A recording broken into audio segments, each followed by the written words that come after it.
Vamos lá, meus irmãos, dando continuação aqui ao nosso primeiro dia de aula de introdução ao Novo Testamento 1. Agora, parte B, segundo bloco. Eu fiz uma colocação há pouco, citando até um professor que é pastor de teologia. O nome dele é professor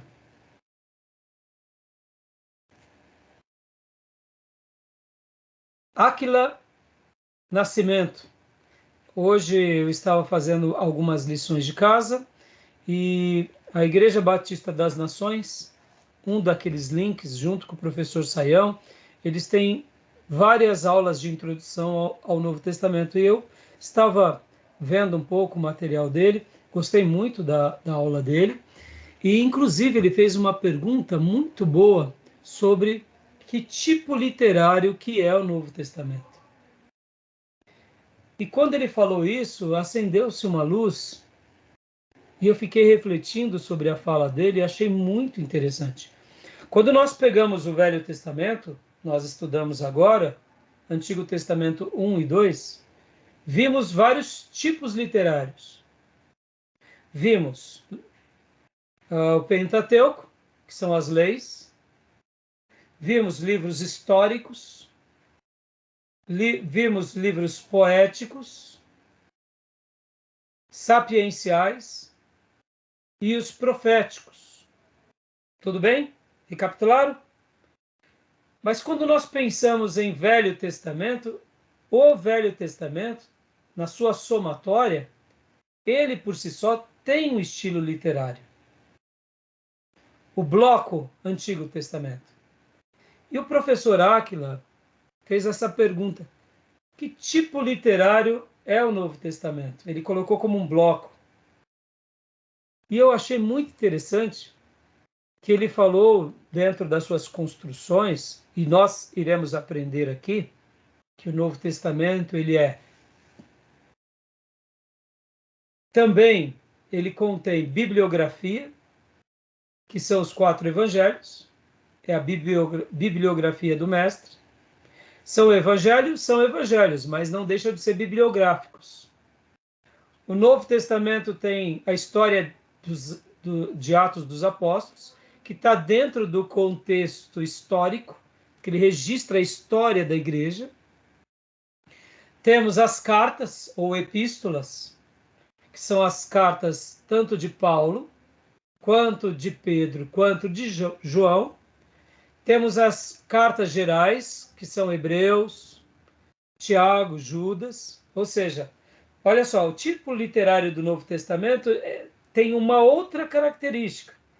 Começa com bibliográfico, que são os evangelhos, tem o histórico, depois vem as cartas, que são epístolas, e por último vem Apocalipse, que é um livro de revelação futura, escatológico.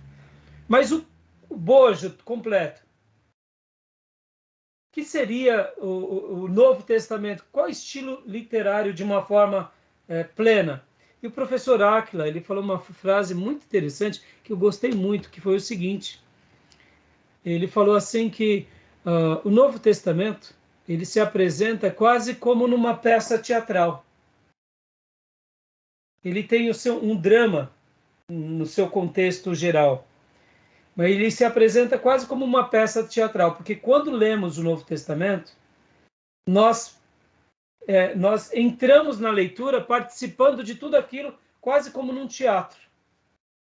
Eu achei muito interessante essa fala. Porque podem ver, quando a gente começa a ler o Novo Testamento e os 4 evangelhos, a gente mergulha na história, a gente vê a encenação. Nós vemos Jesus, nós vemos João Batista pregando, a gente participa quase como um teatro, literalmente. O livro de Atos dos Apóstolos, quando a gente faz aquela leitura mais imersiva, com muita atenção, nós contemplamos o diálogo de Jesus ressurreto com os apóstolos, ele se elevando aos céus.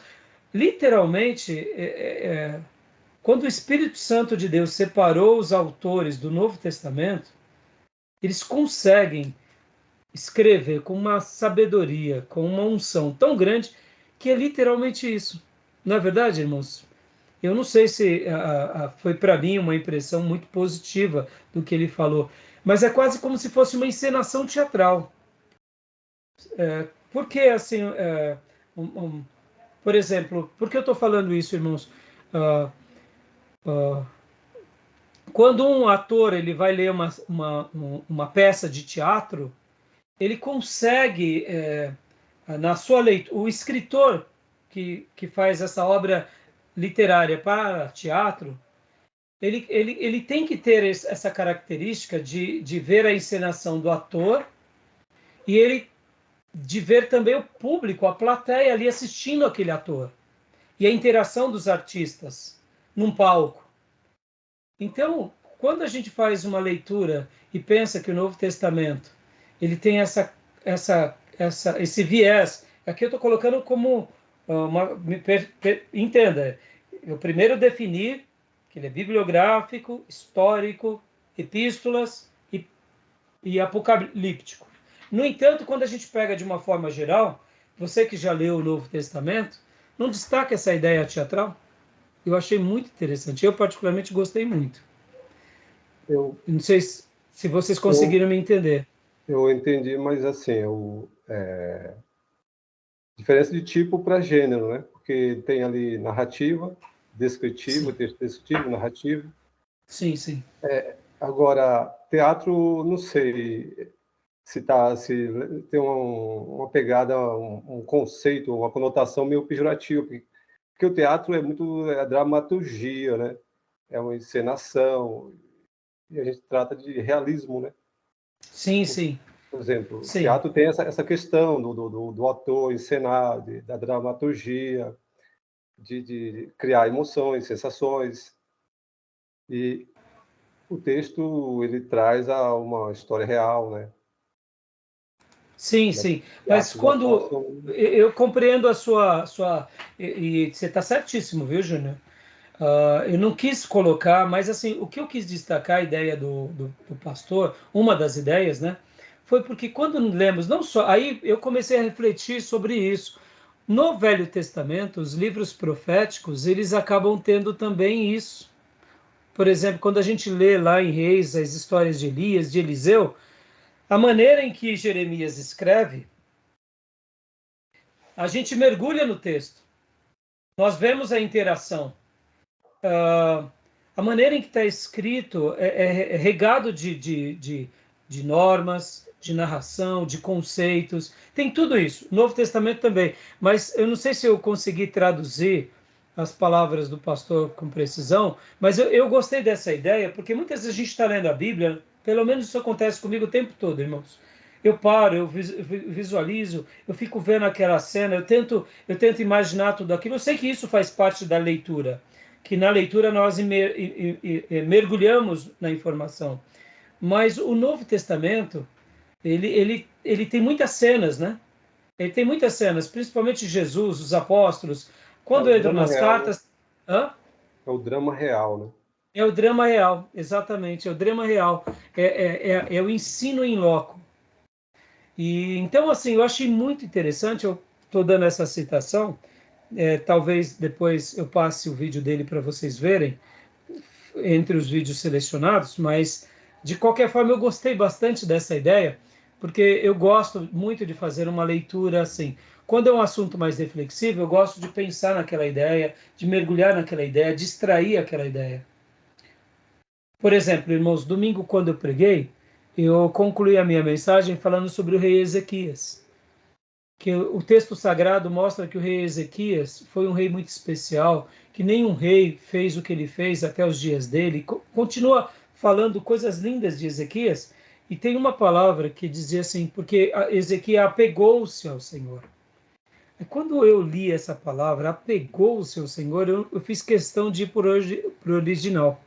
E quando eu fui ler o que estava escrito no original, era grudar-se, estar ao lado de. Puxa vida, isso me fez lembrar de Enoque e me fez lembrar o próprio Elias, que era uma pessoa apegada, grudada, que estava do lado. Então, eu gosto muito de gastar esses momentos de reflexão. E quando o professor Aquila falou sobre o drama real, das maneiras, dos milagres, dos acontecimentos, das experiências, eu entendi que ele quis dizer que era como se fosse um escrito que nos faz viver e vislumbrar uma cena teatral.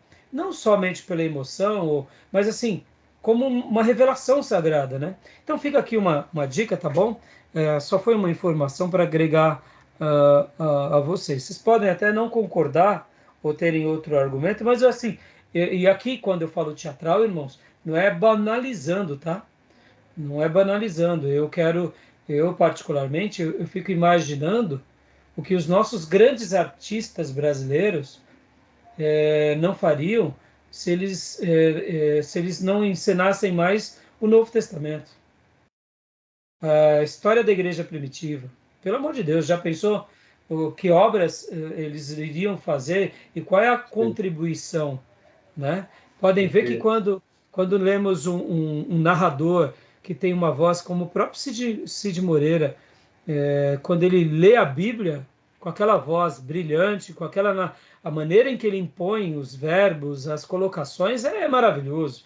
Você percebe? Então, quando a gente pode vislumbrar algo assim, eu acho que a gente enriquece muito, né?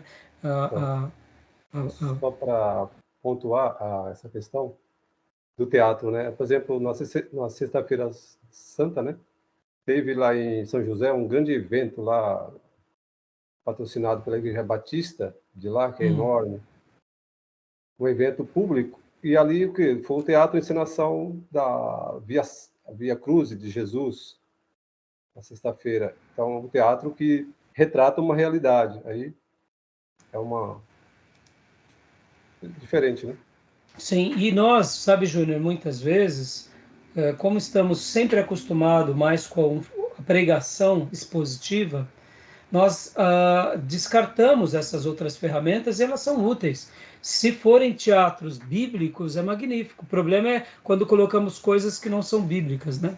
Tá bom? Bom, Júnior, você pegou o novo período interbíblico? Mostra para nós aí. Esse daqui é a minha antiga edição. O Júnior, levanta um pouco mais. Júnior. Essa é a nova edição. Maravilha. O merece confiança do Antigo Testamento, do Novo Testamento é essa. E aqui eu tenho agora, irmãos, vou mostrar para vocês uma das edições. Nós estaremos usando também essas edições aqui. Vou estar compartilhando em aula com vocês, tá bom? Vou mostrar agora para vocês.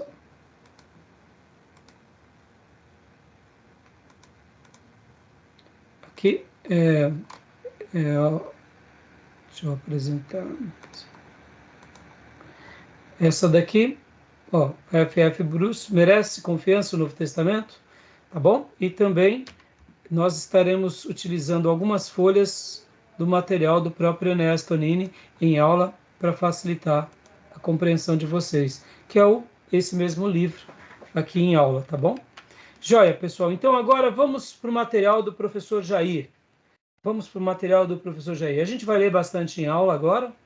Eu vou estar fazendo alguns apontamentos. Então, vamos pegar aqui o primeiro material, que é esse daqui. Período veterotestamentário, né? Vamos ler algumas porções agora juntos. Como eu disse para vocês, né? A contribuição dos impérios do Antigo Testamento na formação do contexto sociocultural do Novo Testamento. Aqui, professor Jair Ribeiro de Souza, e ele está aqui todo o material dele. Hoje eu mandei uma mensagem para ele pedindo autorização para que nós pudéssemos estar utilizando. Ele mandou até uma mensagem, deixa eu até abrir aqui para vocês a mensagem dele. Ele até desejou para nós aqui, olha só. Jair Ribeiro, professor do STB Netos. Querido Raimundo Paz, está autorizado. Que seja um curso abençoado e cheio de bons frutos. Deus abençoe. Ele já tinha me passado esse material no passado e, mais uma vez, eu falei para ele que estaria utilizando, que é um material realmente muito bom. Tá bom, meus irmãos? Então vamos lá Vamos agora mergulhar um pouco na leitura, vamos gastar um tempo lendo juntos.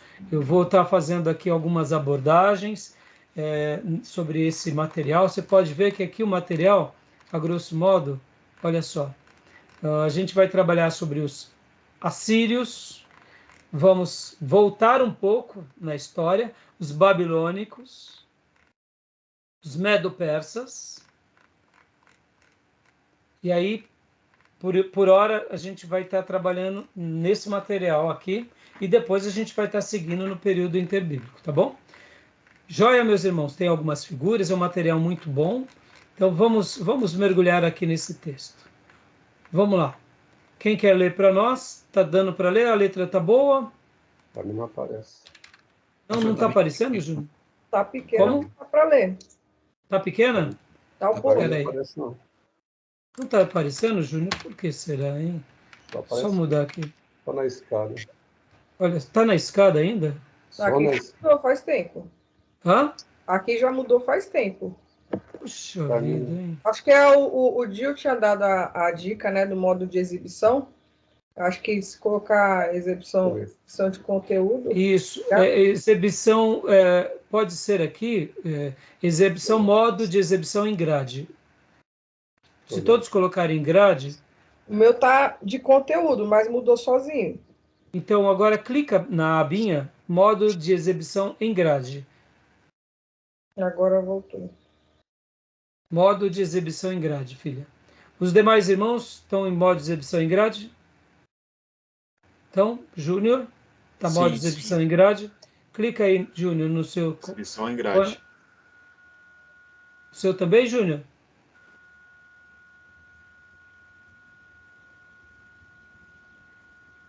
Modo de exibição em grade. Que aí, ó. Agora eu mudei, pus modo de exibição em galeria e voltei para o de grade. Júnior, você está sem o áudio agora. O seu está em grade, Júnior? Não. Então clica lá, exibir. Aí você deixa só a janelinha modo de exibição em grade. Deixa eu ver aqui.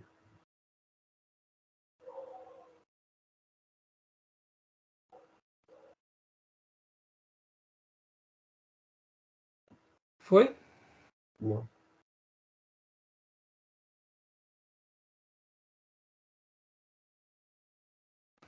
Geralmente, quando eu altero, ou quando alguém altera para todos, né? É diferente. Ah, tá em grade? Em grade? Modo de exibição em grade, Júnior. Coloquei. Colocou? Joia. Agora vê se aparece aí para você. Ó, foi? Não. Objetivos da aula. Todos os demais estão vendo, irmãos? Eu tô vendo Sim, na eu grade. consigo ver. Não só não na tela toda, mas eu tô vendo tipo na grade. São 5 quadradinhos, cada um com uma pessoa, e o sexto com o conteúdo da aula. O meu tá igual ao da Maísa. Meu Deus, Coloquei em grade, mas Eu não consigo não ver tá no aparecendo. centro aqui do... Aí Então, eu ó, preciso alterar eu- o modo de exibição de conteúdo, pastor. modo de exibição de conteúdo eu não tenho aqui. Ó, eu pus aqui modo de exibição do orador. Vê agora, mas vê se ficou tela inteira. Ficou? Não ficou. Deixa eu ver se eu... Mas não Tá ficou. em grade o meu. Agora foi para conteúdo, porque eu mudei. Modo juntos? Não. Pra mim tá aqui aparecendo a tela inteira. Agora Apareceu? eu alterei aqui, tá? Agora tá em conteúdo e foi a tela toda. Aí os cinco estão em cima agora. Joia. Então deixa assim. Júnior, tá tudo bem para você, Júnior? Tá em grade o meu. Tá, os 5... Mas você está vendo a tela que eu publiquei, os objetivos não da aula? Não. Não está aparecendo? Ei, meu pai. Deixa eu ver. Bom, Júnior, se você quiser acompanhar então pelo celular, é o que eu mandei, é o slide que fala sobre aula 1, Impérios Mesopotâmicos, tá bom? Tá. Então vamos lá, irmãos, para a gente não perder muito mais tempo. Aí na hora do intervalo a gente tenta verificar esse detalhe para a gente poder continuar prosseguindo, tá bom? Então, objetivos da aula. Quem quer ler? Leia para nós, pastor Johnny. O senhor consegue aumentar a imagem? aumentar mais? Peraí. Não, se não Tá der, não tem pequeno para problema. você? É que tá Tá muito pequenininho. pequeno? Puxa vida. A sua tá que nem a da Maísa? Eu acredito que sim. Você quer tentar mexer na sua tela aí também? Não, a minha tá conteúdo, eu consigo ver, tá? É que ela tá pequena, a letra tá pequena. O que será que está acontecendo? Espera aí, eu vou tentar mais uma vez mudar aqui confirmar a interrupção, parei a interrupção, vamos ver aqui. Espera aí. Não é possível que mudou alguma coisa aqui que... Agora vamos ver aqui. Desculpa quem está tomando esse tempo, viu, irmãos? Isso é até ruim. Olha lá, mudei. Vamos ver se mudou para todo mundo agora. E agora? A dimensão não mudou não, mas dá pra ler, tá? É que tá pequenininho, mas dá pra ler. Agora Podemos sim, seguir. para mim tá bom. Apareceu. Então tá ótimo. Então, Eu fucei aqui também. joia.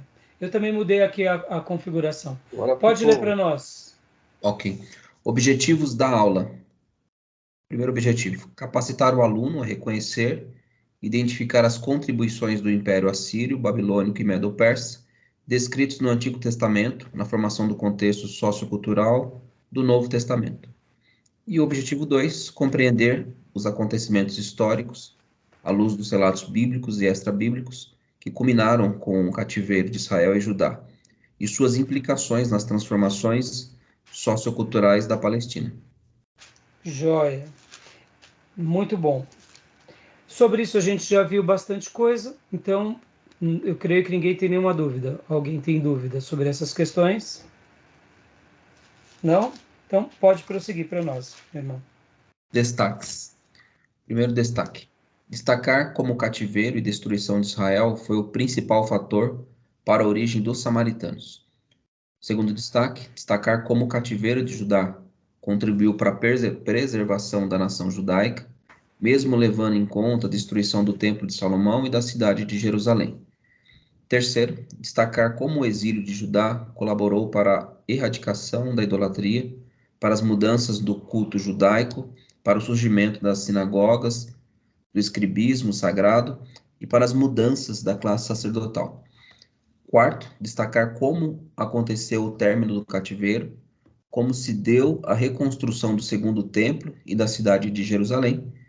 E quinto, destacar como o término do cativeiro babilônico contribuiu para o reflorescimento do exclusivismo judaico, para o reverdecimento da esperança messiânica e para a origem da diáspora judaica.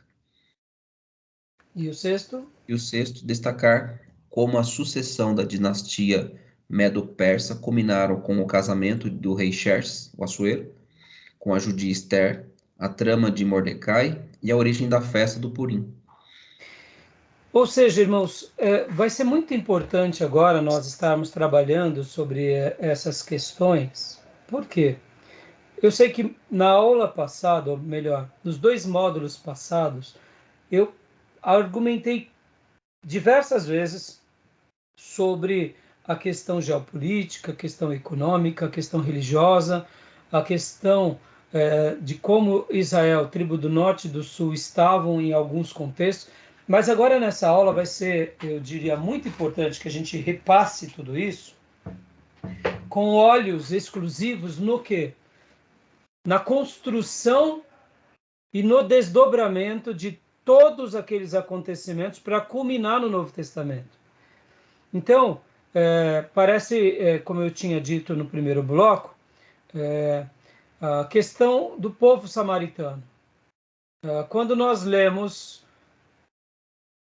que o povo samaritano era um povo misturado, nós não sabemos que origens ou que povos foram habitar ali em Samaria. A gente sabe que Israel, a tribo do norte, foi deportada para um lugar, porque era assim que se fazia o cativeiro assírio. Eles iriam tirando um povo de um lugar, prometiam levá-lo para outro lugar próspero, lá eles se estabeleciam, e no momento que eles estavam lá, não eram apenas eles, mas eram aquela nação capturada junto com outras nações. Logo, havia uma perca de identidade e havia a maior perca de todas, que era da língua. Eu não sei se você já parou para pensar, mas uma das maiores riquezas de uma nação é a sua língua. Quando você consegue arrancar a língua nativa daquele povo e mudar aquela língua, você também muda a cultura daquele povo. E os samaritanos, eles faziam essa estratégia para quê? Para fragmentar, para tirar a história daquele povo e para automaticamente sujeitar aquele povo, porque como nação dominante, império dominante, era uma estratégia muito bem, eu diria, sucedida num primeiro momento, porque eles introjetavam agora o quê? A própria nação deles sobre aquela nação conquistada. Então ali em Samaria vieram outras nações, e a gente já vai ver, está lá em 2 Reis 17. Então assim, essa questão ela é muito interessante e todo esse desdobramento, como a gente já falou no bloco anterior, tanto a questão da preservação judaica, o Templo de Salomão, a reconstrução do templo, a repaginada no esqueribismo, nas mudanças sacerdotais. Vocês vão ver que no Novo Testamento tem 2 sacerdotes, né? Então, tudo isso vai ser muito importante, até mesmo agora uma judia ter se tornado também rainha do Império Medo-Persa. Ou seja, tudo isso vai ter uma influência muito grande, né? Então aqui, mais uma vez, é um gráfico bem interessante, né? Os assírios. Leia para nós, continua para nós, pastor Johnny. A origem.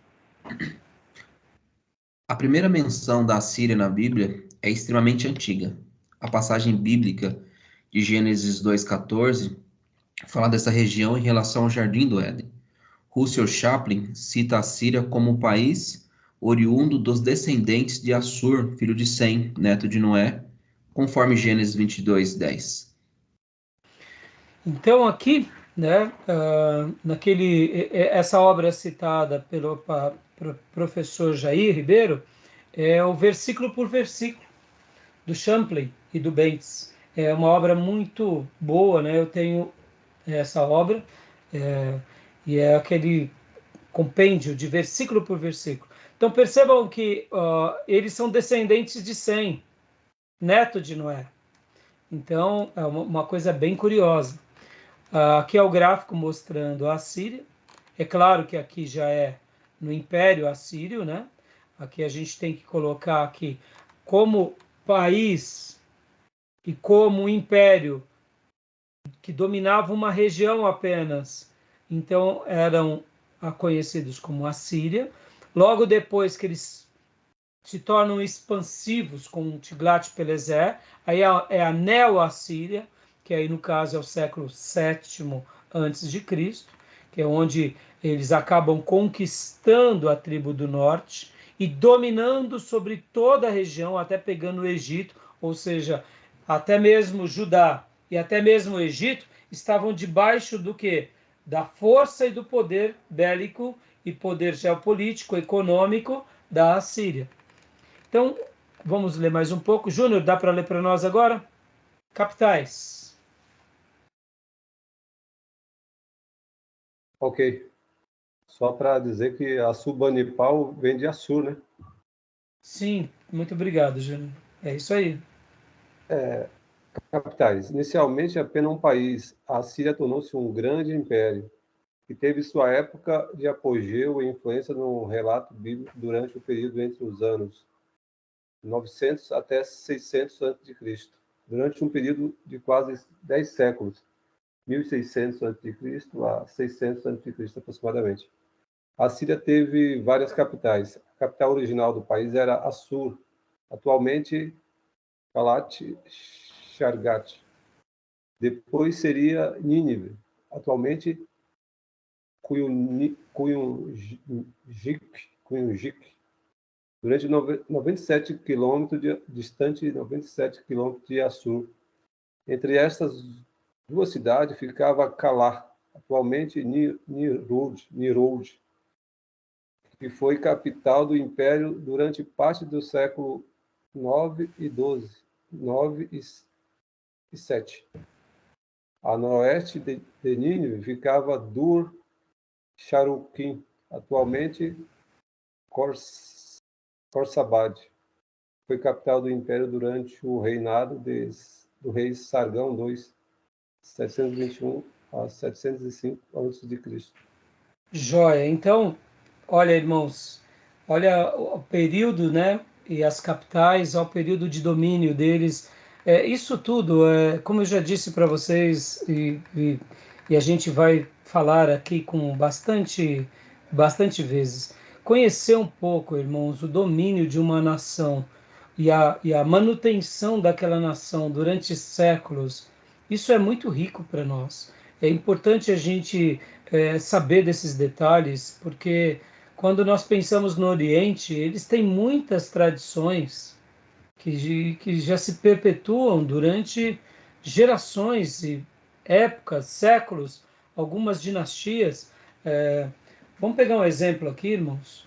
O Afeganistão, por exemplo, é uma das regiões mais difíceis de serem conquistadas. A Rússia tentou dominar o Afeganistão, não conseguiu.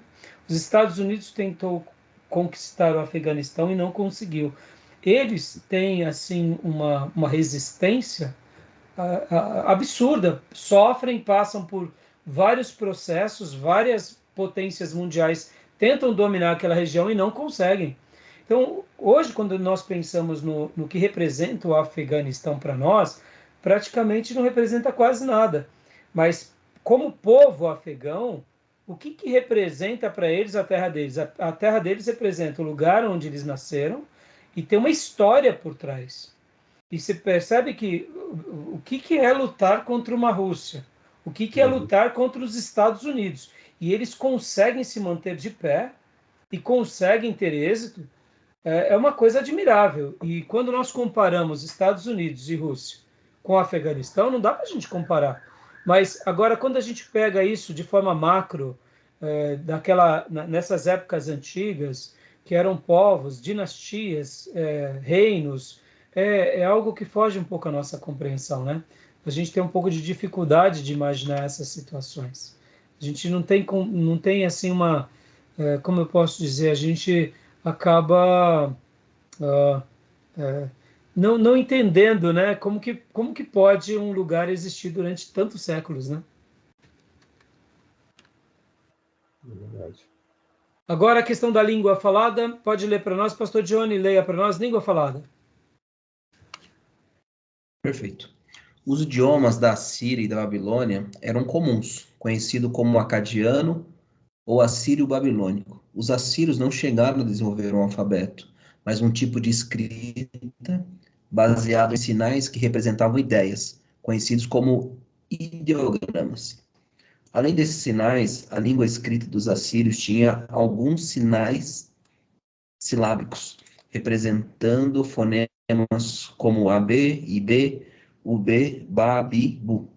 Eles escreviam sobre tablets, né? Tablets não, de argila ou pedra, utilizando um pequeno instrumento de metal com uma ponta triangular em forma de cunha, o que originou o nome da escrita como cuneiforme. Isso. Bom, então só recapitulando algumas informações bem básicas, né? Assim como, por exemplo, aqui, quando vocês ouvirem essa expressão, o acadiano, na realidade era uma língua falada pelos assírios ou babilônicos, né? É interessante que é uma língua antiga chamada língua morta, né?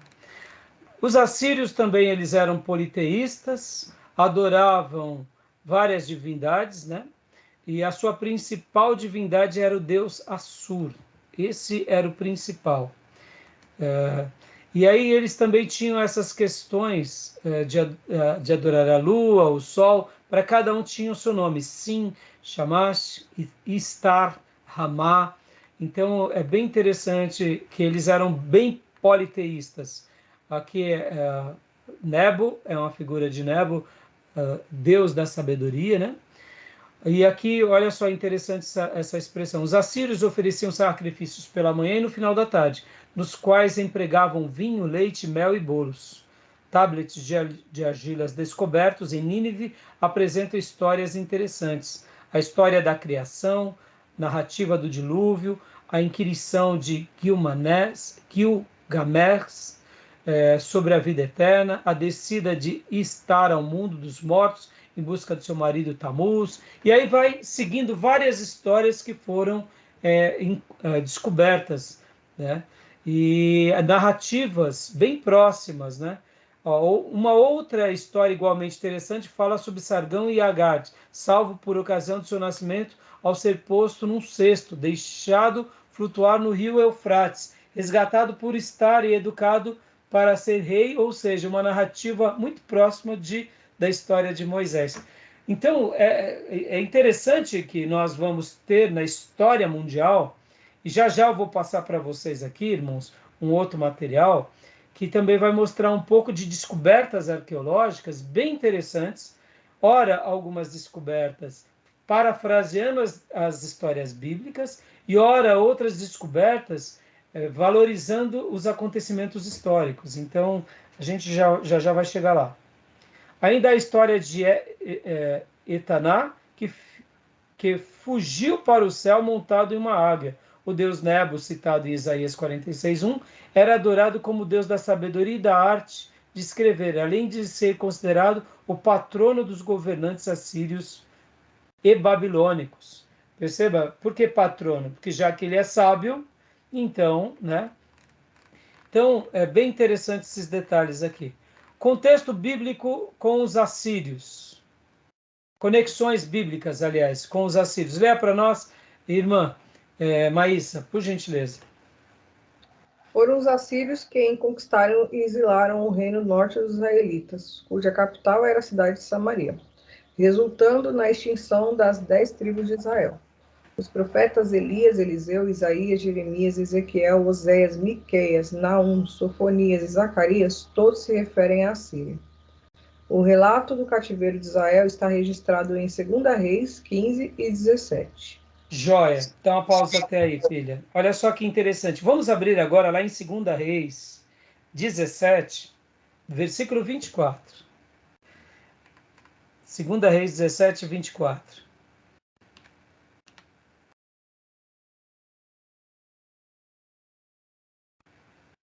Segunda Reis 17, 24. Pode ler para mim, do versículo 24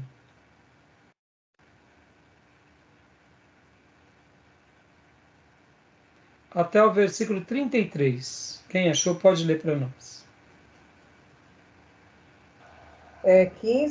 17, do 24 ao 33, né? Isso, é. Aqui conta o episódio de quando Deus castiga o povo e faz o cativeiro assírio aqui. Então pode ler para nós. Pode ler o 23 em diante. Até que o Senhor os afastou de sua presença, conforme os havia advertido por meio de todos os seus servos, os profetas.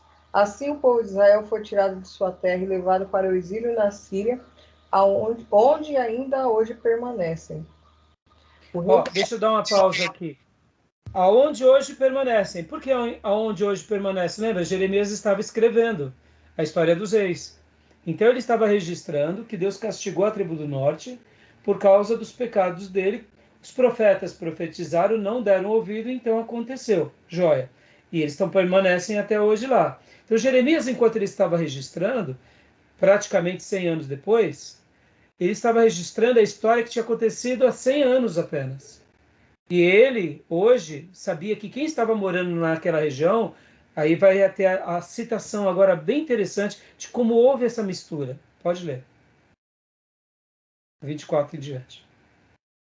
O rei da Síria trouxe gente da Babilônia, de Cuta, de Ava, de Amate e de Sefarvaim,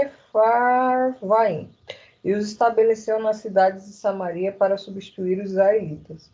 Eles ocuparam Samaria e habitaram em suas cidades. Quando começaram a viver ali, não adoravam o Senhor, por isso ele enviou leões para o meio deles, que mataram alguns dentre o povo. Então informaram o rei da Síria: os povos que deportaste e fizestes morar nas cidades de Samaria não sabem o que o Deus daquela terra exige.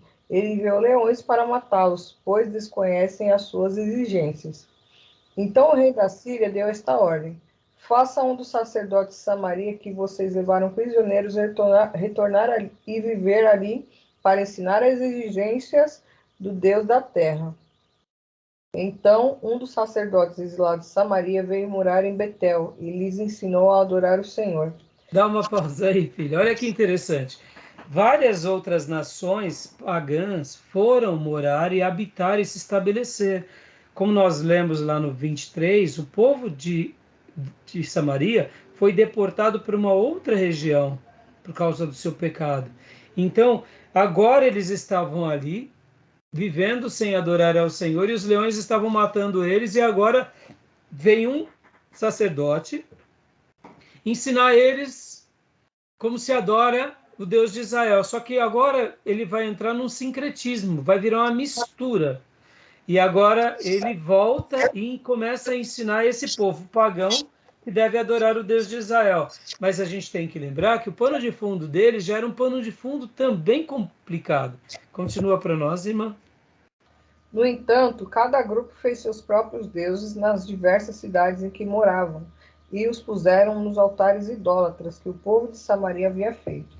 Os da Babilônia fizeram Sucote e Benote, os de Cuta fizeram Nergal, os de Amate fizeram Azima, os aveus fizeram Libás e Tartaque, os sefarvitas queimavam seus filhos em sacrifícios a Adrameleque e a Anameleque, deuses de Sefarvaim. Eles adoravam o Senhor. Deixa eu ver aqui, perdi. Mas também nomeavam qualquer pessoa para lhe servir como sacerdote nos altares idólatras. Adoravam o Senhor, mas também prestavam culto aos seus próprios deuses, conforme os costumes das nações de onde haviam sido trazidos. Olha só que bagunça, meus irmãos. Estão entendendo o contexto? O pano de fundo? Como foi difícil aqui Jeremias está escrevendo para o seu povo e vê agora a tribo do norte, que já era desviada, agora está misturada com o povo pagão de outras nações, e é esse o pano de fundo que cria quem? Os samaritanos, porque vocês têm que lembrar que mesmo que o rei da Síria deporta todos os habitantes de Samaria, nunca você consegue levar todos os habitantes, sempre ficam os mais pobres, sempre ficam os escravos, sempre fica um remanescente. Então esse remanescente que ficou, eles também se misturaram junto com esses povos pagãos, vieram agora os sacerdotes para dar uma ajuda, mas mesmo assim cada um continuou seguindo ao seu Deus, fazendo as suas práticas, ou seja, só piorou. É aqui que nasce o samaritano. Interessante, não? Alguma pergunta até aí? Querem fazer alguma colocação? Alguma dúvida? Aí que nasce, na verdade, a extinção dele, né? Do grupo. Exatamente. Porque na verdade, naquele mapa que você sempre mostrava, lá atrás, a porção maior era do Reino do Norte. E Judá era Reino do Sul era menor. Com o tempo, olha o que aconteceu.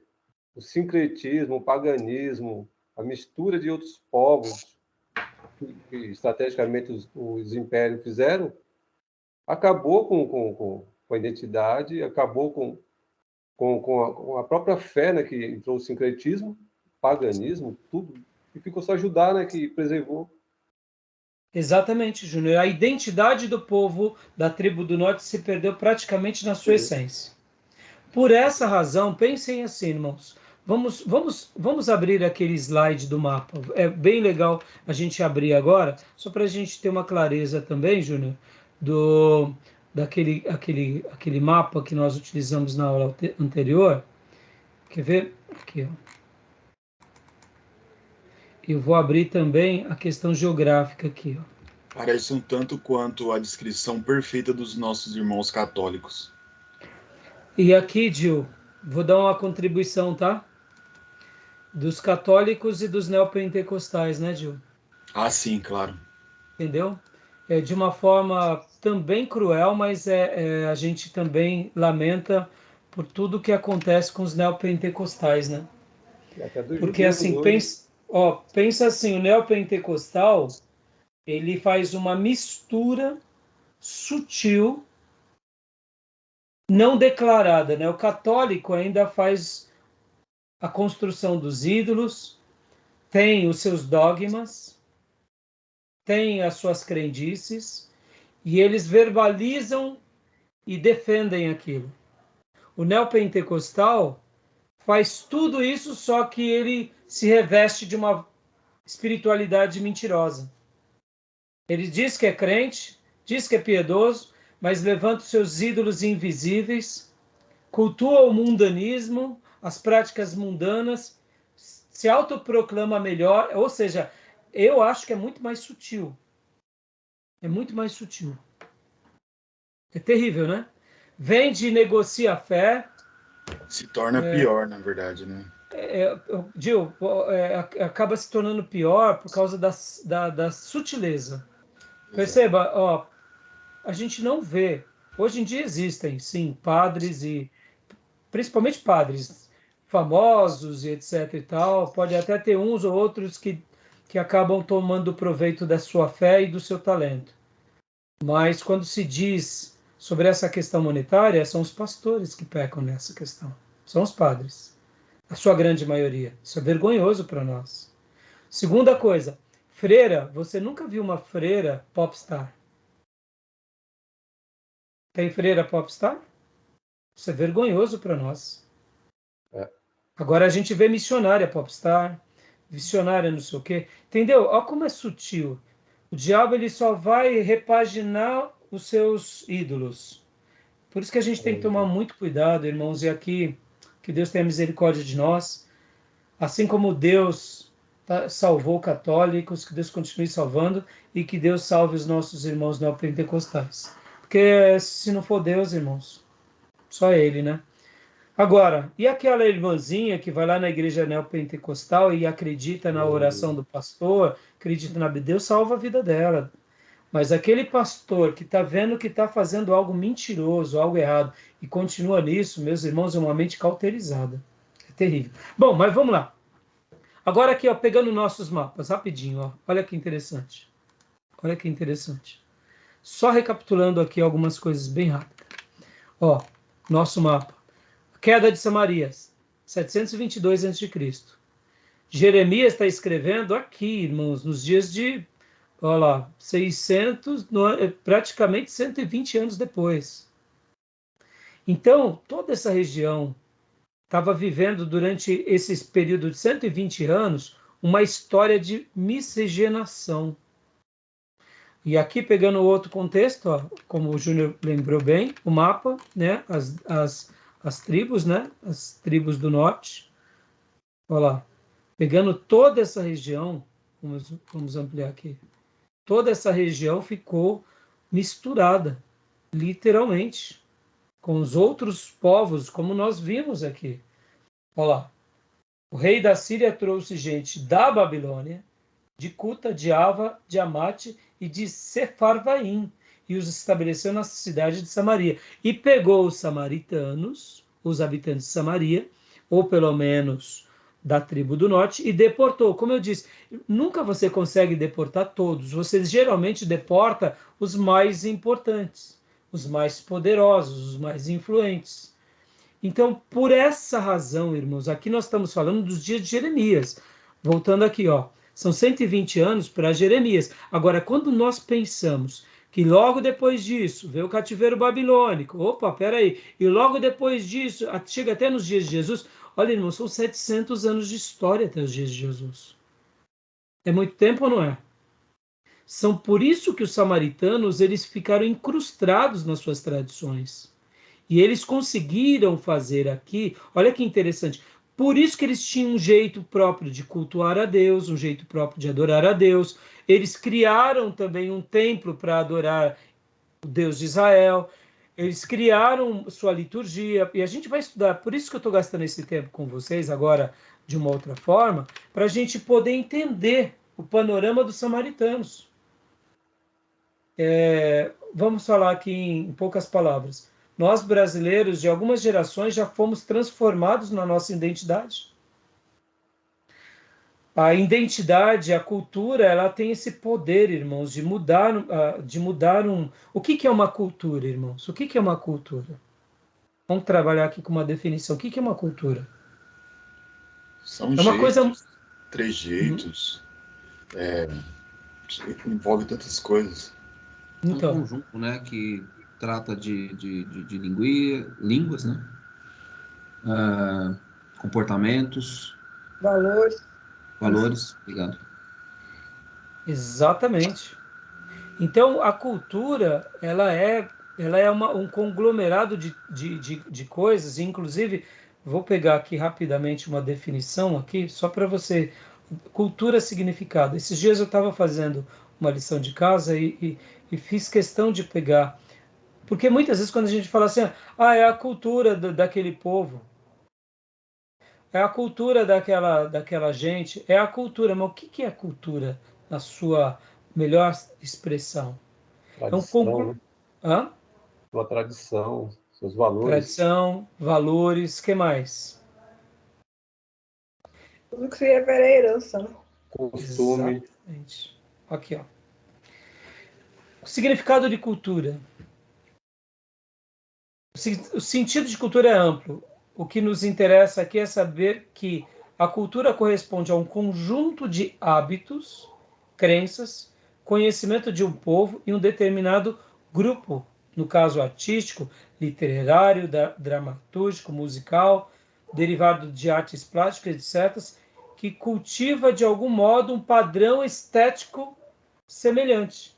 Ou seja, é um conglomerado de fatores que gera um grupo e um comportamento do grupo. Agora, olha só que interessante, irmãos.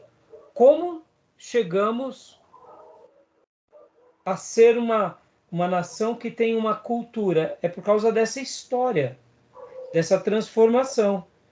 Ou que nós fomos inseridos, ou que nós inserimos. E como se muda uma cultura?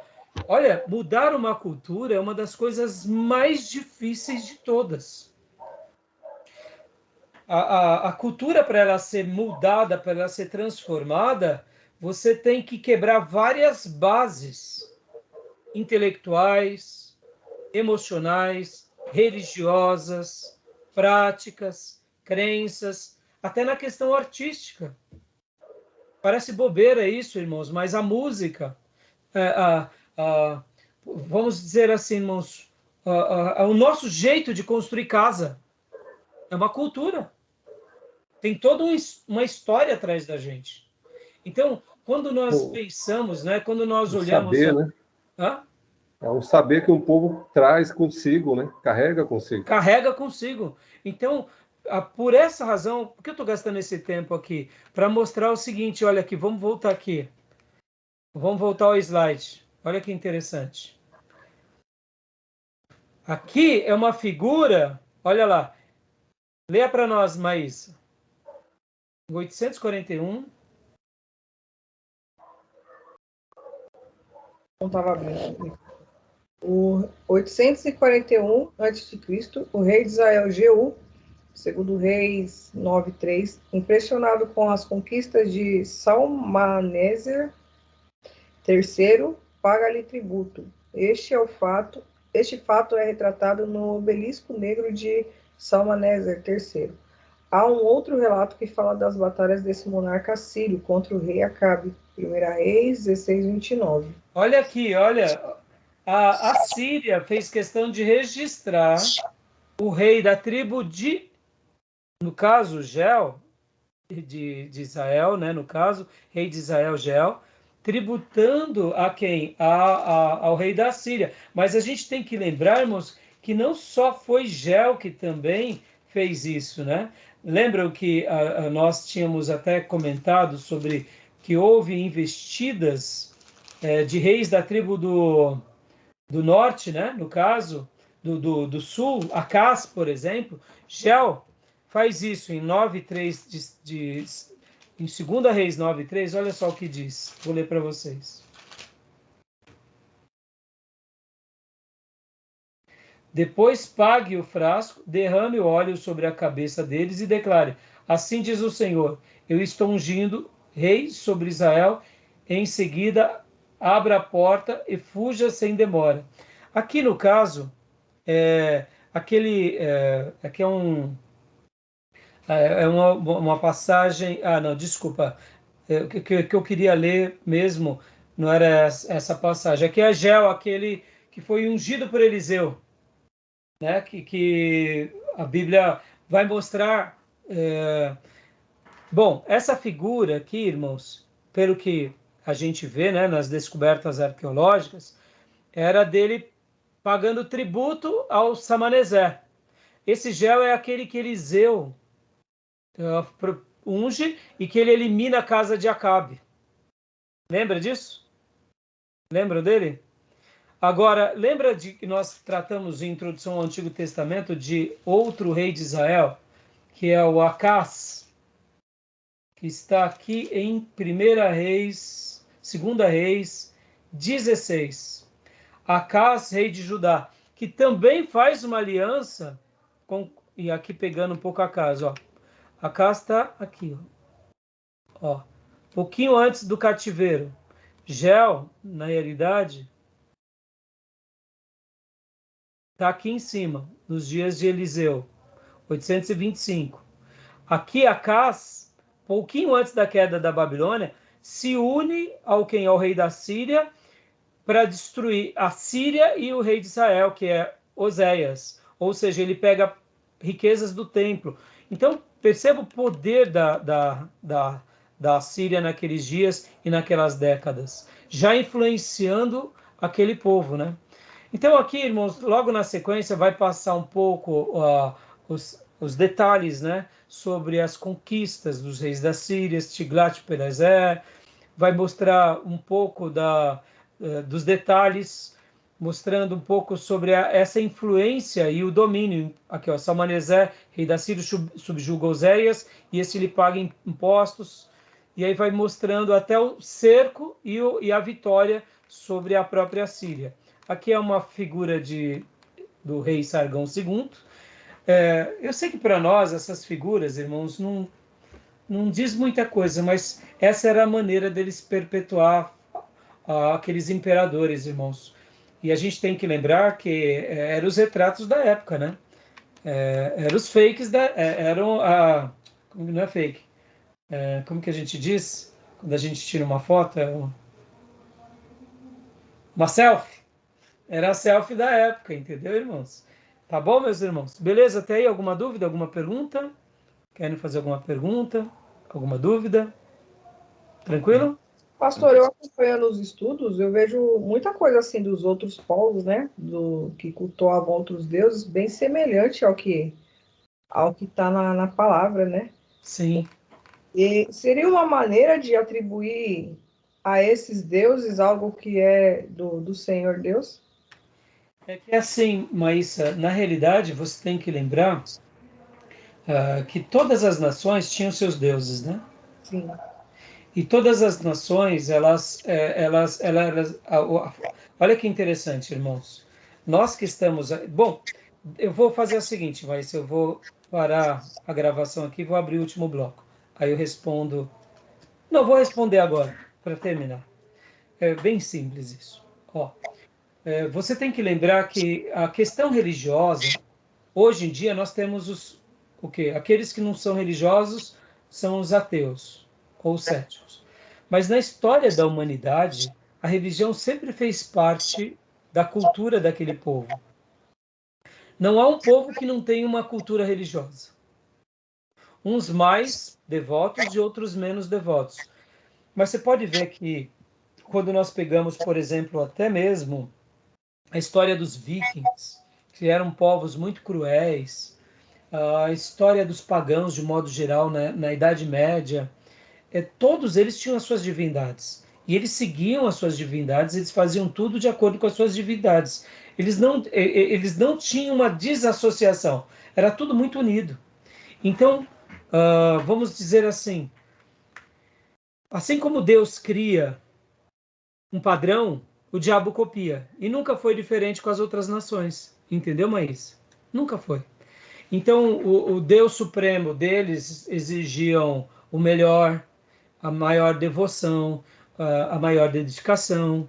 E então, aqueles reis e aqueles governantes e os príncipes, os sacerdotes, tinham todas as suas liturgias.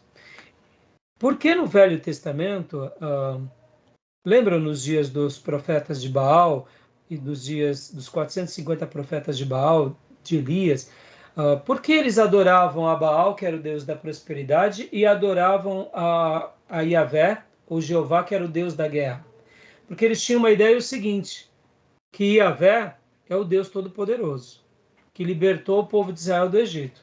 Então você tem que adorar ele para você ter a vitória na batalha.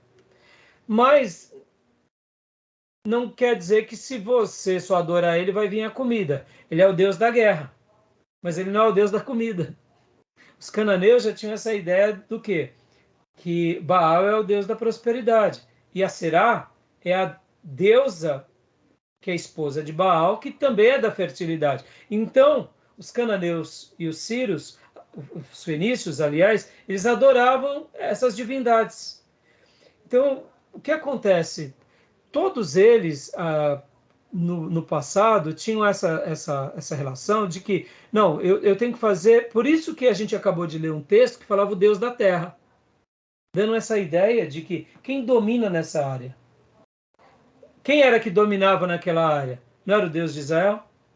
Então você pode ver que o rei da Síria, ele tenta dar um jeito de resolver o problema. Chama o sacerdote para ensinar o Deus da terra. Porque aí, ensinando o Deus da terra vai abençoar de uma forma aquele povo. Parece bobeira, mas isso tudo era impregnado na cultura do povo. Por isso que os profetas tiveram bastante dificuldade quando eles viram o quê? O povo de Deus, que era uma nação escolhida, começar a adorar aos outros deuses cananeus. E agora, olha que interessante, irmãos, você não começa a adorar um deus pagão do dia para a noite, isso é devagar. É um pratinho aqui, é uma crendice ali, e quando você vai ver, vai se tornando o quê? Uma cultura. A prática repetida várias vezes se torna uma cultura. O hábito vai virando uma cultura. Então, uma outra coisa, lembra que quando os filhos de Eli guerreiam com os filisteus e eles perdem a batalha e eles pegam a arca e levam lá para Dagon? Por que eles colocaram a arca na casa de Dagon? Porque no Velho Testamento, Maísa e irmãos, era a briga dos deuses. A briga dos deuses. E o Deus que vencia a guerra era o Deus mais forte. Para eu encerrar aqui, para pontuar agora aqui. Olha que interessante. Vamos para o mapa. Vamos para o mapa aqui. Vamos para o mapa. Olha só que interessante. Vem a queda de Samaria, aqui no ano 722. Logo depois vem o rei Ezequias. O rei Ezequias ele foi muito especial. Lembram de afrontas do imperador da Síria e dos generais da Síria sobre o rei Ezequias? Lembram dessas passagens que o profeta Isaías registra, o profeta Jeremias registra, Senaqueribe, lembram? Das afrontas. Não há Deus que vença o Deus da Síria, lembra disso? E aí Ezequias faz o quê? Ezequias vai orar a Deus, Ezequias bota a boca no pó, vai no templo, consulta o profeta Isaías, e o profeta Isaías diz o quê? Fique tranquilo, Deus vai intervir. Ou seja, o próprio rei da Síria, ele usa palavras dizendo, foi Deus de Israel que me mandou destruir vocês. Aí eu pergunto, isso aconteceu na tribo do norte, não na tribo do sul. Estão entendendo? Ainda não era a Síria na tribo do sul. Na tribo do norte, sim, era uma verdade. Mas agora ele estava pegando aquele ensejo de informação da tribo do norte, estava falando, o Deus de Israel mandou eu vir aqui destruir vocês, porque nenhum outro Deus prevaleceu. E aí, aqui, por que Deus aqui socorreu a tribo de Judá? Porque ainda tinha um remanescente. Aí a gente vê a postura dos profetas, a postura do rei, o povo. Olha como é importante aqui o remanescente, irmãos. E pode ver que Deus destrói aquele exército de 185 mil homens e dá uma grande vitória para Ezequias. Lembra das histórias? Isso tudo, irmãos, está lá nos livros de Reis, Segunda Reis. Depois vocês leiam com calma em casa. Segunda Reis, nas histórias de Ezequias, capítulo 20, capítulos Senaqueribe, a profecia de Isaías, capítulo 19. Isso é magnífico. O profeta Jeremias, quando registra isso, mostra o seguinte: aqui foi uma afronta de deuses. E aí, Maísa, pode parecer muito parecido, mas o Deus de Israel, vamos dizer assim, irmã, quando Deus de Israel permitiu uma derrota? Quando ele usava os profetas. Foi o caso do profeta Isaías, foi o caso do profeta Jeremias, foi o caso daqueles profetas que profetizaram Sofonias sobre as outras nações que eles iriam vencer Judá. Quando Deus usava o seu profeta dizendo, agora chegou ao final, a Babilônia vai vir, quem vai castigar agora a tribo do sul é a Babilônia, acabou. Então, o culto parecia muito parecido, mas tinha essas semelhanças, entendeu? Essas coisas, aliás, que não eram semelhantes. Não sei se eu consegui explicar, se eu compliquei, se... Deu para entender, irmãos, ou compliquei aqui? O pastor Johnny fez uma cara assim, acho que o pastor Rai agora mais complicou do que ajudou. Não, deu sim, pastor, deu sim. Não, pelo contrário. Deu? Não, eu digo assim porque eu tentei, de repente, eu não sei se eu respondi a sua pergunta ou se eu já tentei ir para outras, né? Mas, assim, naqueles dias havia uma certa semelhança. Pode ver, tinha o Deus da sabedoria, o Deus da luz, o Deus da proteção, da prosperidade. Eles eram... a maioria das nações se tornaram politeístas, né? Ou seja, adoram vários deuses. Tá bom, meus irmãos? Beleza? Então, vou dar uma pausa aqui na gravação e a gente vai para o último bloco, tá bom?